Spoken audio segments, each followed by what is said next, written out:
You've heard of Edward Scissorhands? Now meet Edward Dentist Hands. That would be such a scary horror movie. Oh wow, I didn't even see that. Yeah. Edward. Imagine you're a child and you're going to a dentist. Like, that's creepy. Except this person never goes to the dentist because his teeth are flawless. Look at your teeth. Flawless. So we're walking to gym, and then this old lady, I didn't hear her, to be fair. It's not like I was intentionally ignoring her, but apparently she greeted us. She said buenos or something. I didn't hear her, so I'm just like, you know, looking down, continuing walking, and then she yells out, "Good morning!"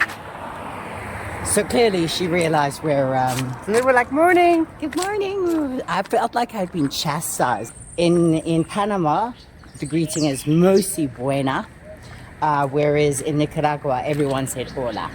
Oh wow, check how many cats there are. Yes.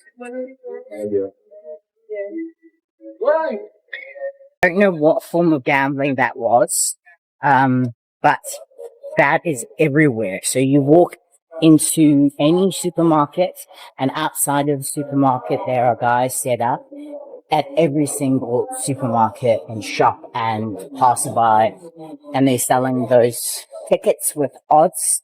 I don't know what's for, but if you like to gamble, apparently it's a very easy way to gamble in Panama. It was the last kitty of the day.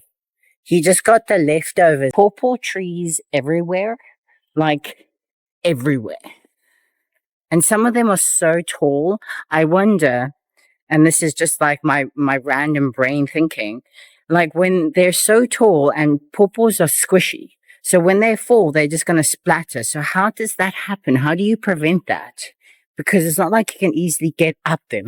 It's just rolling his eyes at me. Eye roller. Oh, yeah. It's random.